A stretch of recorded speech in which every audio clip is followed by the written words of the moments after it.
మనం జరుపుకుంటున్నటువంటి క్రిస్మస్ వేడుకలలో ముందుగా ఇక్కడ పార్టిసిపేట్ అవుతున్న ప్రతి ఒక్కరికి కూడా happy Christmas, merry Christmas, happy new year.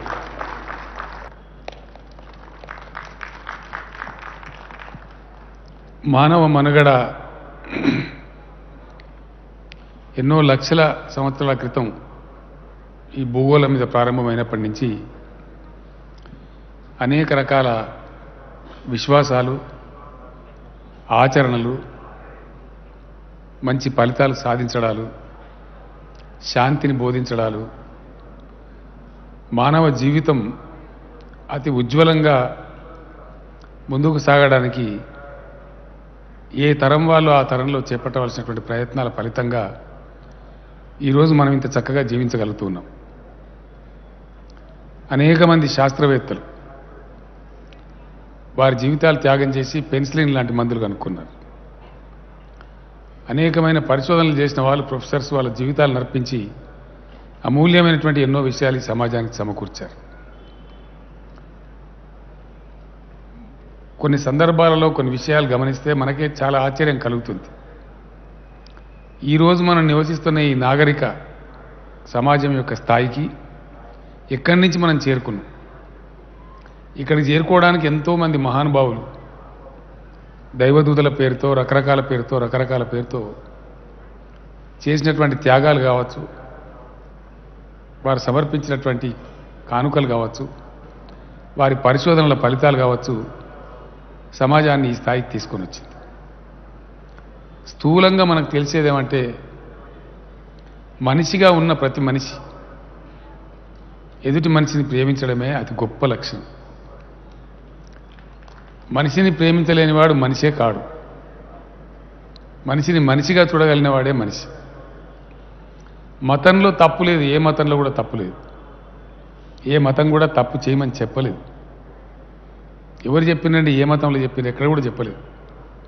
అందరూ కూడా మంచిగా బతకమని చెప్పిండ్రు, శాంతిగా బతకమని చెప్పిండ్రు, మనుషుల్ని ప్రేమించమని చెప్పిండ్రు తప్ప ఈ మత బోధకులు ఎవరు కూడా తప్పులు చేయమని చెప్పలేదు. ఈర్ష్యను, ద్వేషాన్ని పెంచుకోమని కూడా ఎవరు చెప్పలేదు. ఇంతకుముందు బిషప్ గారు చెప్పినారు, అక్కడక్కడ మా మీద దాడులు జరుగుతున్నాయి. అది గొప్ప విషయమని నేను అనుకుంటలేను. గొప్ప రోజులు నిలబడతాయని కూడా నేను అనుకుంటలేదు. It's a temporary phase. Such things do come and go, but the reality lives, the humanity lives. That is what is permanent. ఏ మతంలో కూడా తప్పు లేదు. మతం కొంచెం ఉన్మాద స్థితికి పోయినప్పుడే, ఆ పిచ్చిని ఎత్తికెక్కినప్పుడే తప్పు జరుగుతుంది. అది ఏ మతం వాడన్నా కావచ్చు. కొంతమంది పిచ్చి ముస్లిం రాజులు గుళ్ళు కొట్టేశారు, గుడుల మీద దాడులు చేశారు. దాంతో హిందూ సోదరులకు బాధ కలుగుతుంది. కొంతమంది వేరే రాజులు వేరే మతం వాళ్ళని కూలగొట్టేశారు. కానీ సాధించింది ఏంటి? దానివల్ల రాబట్టిన ఫలితాలు ఏంటి? మానవ జాతికి జరిగిన మేలేంటి? ఏమీ లేదు. కాబట్టి త్యాగాలు, బోధనలు, మహాత్ములు మనకు అందించినటువంటి గొప్ప గొప్ప సందేశాలని, ఎదుటి మనిషిని ప్రేమించే తత్వాన్ని మనం అలవర్చుకోగలిగితే దాన్ని మించిన మతం ఇంకోటి లేనే లేదు. అదే గొప్ప మతం. మానవ జాతి యొక్క అభిమతం అదే కావాలి. అది అయినప్పుడు అందరికి కూడా బాగా మేలు జరిగే అవకాశం ఉంటుంది. ఫర్ ఎగ్జాంపుల్, చిన్న మాటలో చెప్పానంటే, ఒక దేశం యొక్క జీడిపి అని అంటారు. It is India's GDP. That is the inclusive GDP of the whole country. అందులో ఉండే ప్రతివాడు దానిలో భాగస్వామి. Per capita income of Telangana అంటారు. అది మొత్తం తెలంగాణ సమాజానికి సంబంధించినటువంటి పర్ క్యాపిటా. అందులో నీ రంగేంది, నా రంగేంది అనేది ఏమి ఉండదు. ఇంకోటి, అత్యంత సహజంగా ఒక చిన్న పాప, అప్పుడే పుట్టిన పాప ఏడిసే ఏడుపు అమెరికాలో అదే ఏడుపు ఉంటుంది, ఇంగ్లాండ్లో అదే ఏడుపు ఉంటుంది, ఇండియాలో అదే ఉంటుంది, అరబ్ దేశంలో కూడా అదే ఏడుపు ఉంటుంది. ఆ పాప పుట్టంగానే ఆ బాబు అయినా పాప అయినా ఆ కెవ్వుమని మనకు వినిపించే కేక ఎక్కడ పోయినా అట్లే ఉంటుంది. గిల్లితే కలిగే బాధ అమెరికాలో అంతే ఉంటుంది, ఇండియాలో అంతే ఉంటుంది.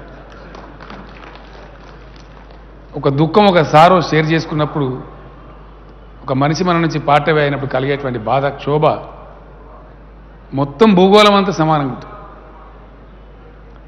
అట్లా మనిషికి సహజంగా ఉండేటువంటి లక్షణాలు ఏవైతే ఉన్నాయో అవి అట్లనే సహజంగా ఉంటేనే చాలా మంచిది.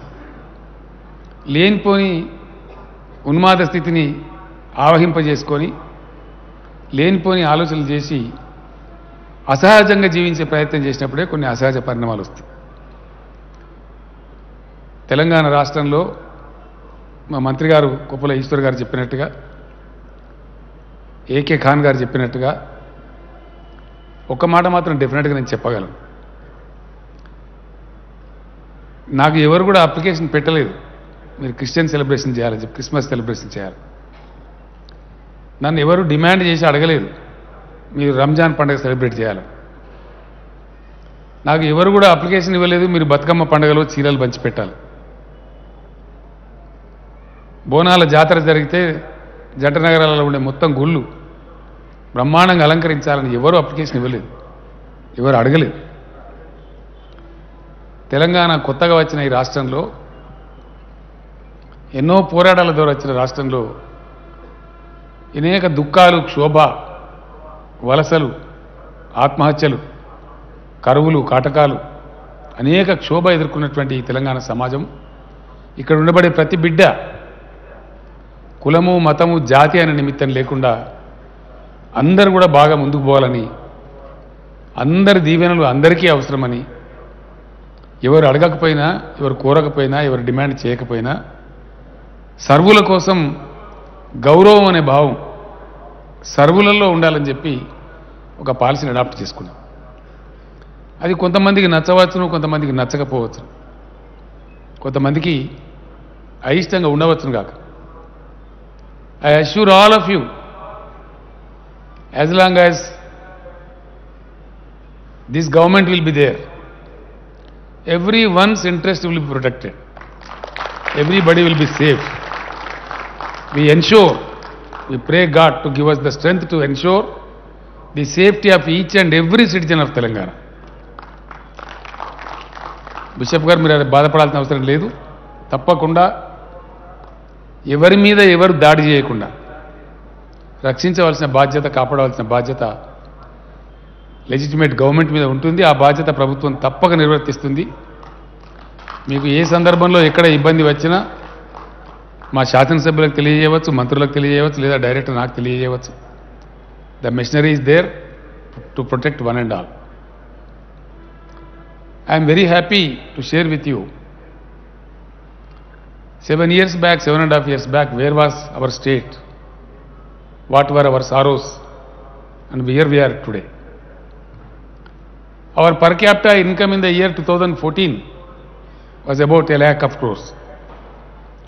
ఈ రోజు 2,37,000 మన per capita income. We stand in the first and second place of the whole country. Though we are the youngest state of the nation, we have built a project called Kaleshwaram, which has really put up the sorrows of the farmers of the state. Today you see, among observe the columns every day, you watch the TV, what the farming community of Telangana is fighting for. 3 కోట్ల ధాన్యాన్ని పండించి మా ధాన్యాన్ని కొనమని చెప్పి కేంద్రంతో పోరాటం చేస్తావు. అది ఎక్కడి నుంచి తెలంగాణ ఎక్కడికి ట్రాన్స్ఫార్మ్ అయింది? ఇది అందరి యొక్క సహకారం, అందరి యొక్క కృషి, అందరి యొక్క ఆలోచనల రంగరింపు ఉంటేనే ఈ స్థాయి వస్తుంది. కొద్దిమందితో సాధ్యమయ్యే పని కాదు. యావత్తు రాష్ట్రం, యావత్తు ప్రజల కోసం కలిసి ఏకోన్ముఖంగా కదిలినప్పుడే బ్రహ్మాండంగా, అద్భుతంగా మనం ముందుకు పోగలుగుతాం. అర్థం చేసుకుంటే, అనుభవించగలిగితే, ఆస్వాదించగలిగితే India is a blessed country. అచ్చంగా ఉండే ఇస్లామిక్ కంట్రీకి పోతే వాళ్ళకు ఉండేటి 2 పండుగలు ఉంటాయి. అచ్చంగా ఉండే క్రిస్టియన్ దేశానికి పోయినా 1-2 పండుగలు ఉంటాయి. But when it comes to India, the most colourful, The most colorful country on the globe is India. You have scope to celebrate every festival here. Our country is so colorful, so delightful. You enjoy Christmas, you enjoy Dasara, you enjoy the lights of Deepavali, you enjoy the celebrations of Ramzan. Such a beautiful country. ఒక నెల రోజులు తిరగకముందే ఇంకో పండుగ వస్తూ ఉంటుంది, ఒక నెల రోజులు తిరగకముందే ఇంకో పండుగ వస్తూ ఉంటుంది. Today we are all, the public representatives sitting on the dais, are very happy to share this occasion with you. The brothers and sisters belonging to the community of Christianity. మీ మధ్య మేము వచ్చి సెలబ్రేట్ చేసుకోగలుగుతున్నాం. దిస్ ఇస్ అకేషన్ కాబట్టి మీ సంతోషాన్ని మేము పంచుకోగలుగుతా ఉన్నాం. మీరు మా cake తినిపించారు, మేము మీ కేక్ తినిపించాం. ఆ కేక్లో ఉండేటువంటి ఆ స్వీట్నెస్ ఏదైతే ఉంటుందో అది మామూలుగా నోటి నాలుకకు ఉండే స్వీట్నెస్ కాదు, ఆత్మపూర్వకంగా ఉండేటువంటి ఒక అభిమాన బంధం, మానవుల మధ్య ఉండాల్సిన ప్రేమానుబంధం. ఇటువంటి ప్రేమ వల్లనే మానవ జాతి ఇంతవరకు పురోగించగలిగింది. ఇందాక ఫ్రెండ్ చెప్పారు, ఒక ఓడ మునిగిపోతూ ఉంటే ఏ విధంగా ఆ ఓడ యొక్క కెప్టెన్ తన కొడుకుని సాక్రిఫైస్ చేసి దానిలో ఉన్న వాళ్ళని కాపాడినారు. వాళ్ళు మనకు కావాలి. సమాజానికి 10 మంది కోసం నేను త్యాగం చేస్తానే మనుషులు కావాలి. 10 మందిని చంపి నేను బతుకుతానే వాడు గొప్పవాడు కాదు. ఎప్పుడు చెప్పలేదు, ఎక్కడ కూడా చెప్పలేదు. అందువల్ల ఎవరు ఎవరికి తల ఒగ్గవలసిన అవసరం లేదు, భయపడవలసిన అవసరం లేదు. అందరం కూడా స్వేచ్ఛగా, హ్యాపీగా, అందరి కోసం పనిచేస్తూ గౌరవంగా జీవించడానికి తెలంగాణ రాష్ట్రంలో సంపూర్ణమైన అవకాశం ఉంటుంది. నేను ఒక్కొక్క ప్రోగ్రాం చెప్పాల్సిన అవసరం లేదు. Because we are all shareholders of the fruits which we are reaping now today. ఇంకా చాలా అద్భుతమైన ప్రగతిలో మనం ముందుకు పోతా ఉన్నాం. సంతోషంగా నేను మీ అందరికీ తెలియజేస్తూ ఉన్నాను, భయంకరమైనటువంటి కరోనా వ్యాధి తర్వాత మనం పెట్టుకున్న చాలా లక్ష్యాలు పూర్తి చేసుకోగలిగినాం. మధ్యలో రాష్ట్రం కొంచెం ఆర్థికంగా సతమతమైన మళ్ళీ ఇప్పుడు అద్భుతమైనటువంటి ప్రగతి బాట పట్టింది మన రాష్ట్రం. కంట్రీలోనే నంబర్ 1, నంబర్ 2 పొజిషన్లో మనం ముందుకు సాగుతూ ఉన్నాం. ఆర్థికంగా చాలా పటిష్టంగా, బలంగా ముందుకు పోతూ ఉన్నాం. ఈ యొక్క ప్రగతి తెలంగాణ యొక్క 4 కోట్ల మంది ప్రజల యొక్క దీవెనతో, సహకారంతో ముందుకు పోతూ ఉంటుంది. మీరు కోరినటువంటి 1-2 విషయాలు కొంతవరకు సఫలీకృతం చేసాం, ఇంకొకటి చేయాల్సిన అవసరం ఉంది.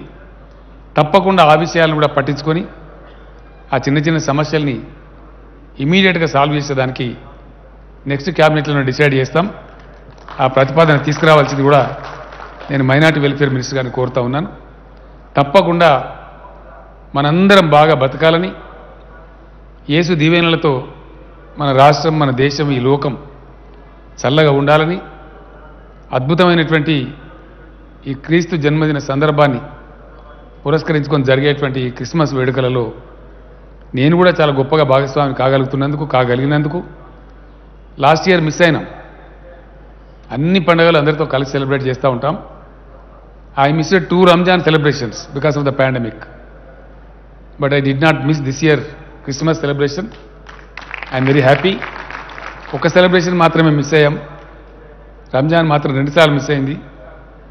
దేవుని దయతో భవిష్యత్తులో ఈ పాండమిక్ మహమ్మారి నుంచి మనం అంతా బయటపడాలని, సెలబ్రేటింగ్ లైఫ్ మనకు ఉండాలని, మళ్ళీ మళ్ళీ మనం కలుసుకొని ఇదే పద్ధతిలో సంతోషాన్ని షేర్ చేసుకోవాలని, మీరు కూడా మీరు అందించే సమాజానికి అందించే సేవ, ఆ స్ఫూర్తి అదే భావంతో కొనసాగాలని, అందుకు భగవంతుడు మీకు అవసరమైనటువంటి ధైర్యాన్ని, అవసరమైనటువంటి స్ఫూర్తిని ఎప్పటికప్పుడు కలిగించాలని ఈ క్రిస్మస్ వేడుకల సందర్భంగా భగవంతుని ప్రార్థిస్తూ మీ అందరికీ కూడా శుభం కలగాలని, భవిష్యత్తులో మరింత మంచి కలగాలని, మీ కుటుంబాలన్నీ సుఖశాంతులతో ఉండాలని ఈ సందర్భంగా దేవుని ప్రార్థిస్తూ నేను విరమిస్తాను. Thank you.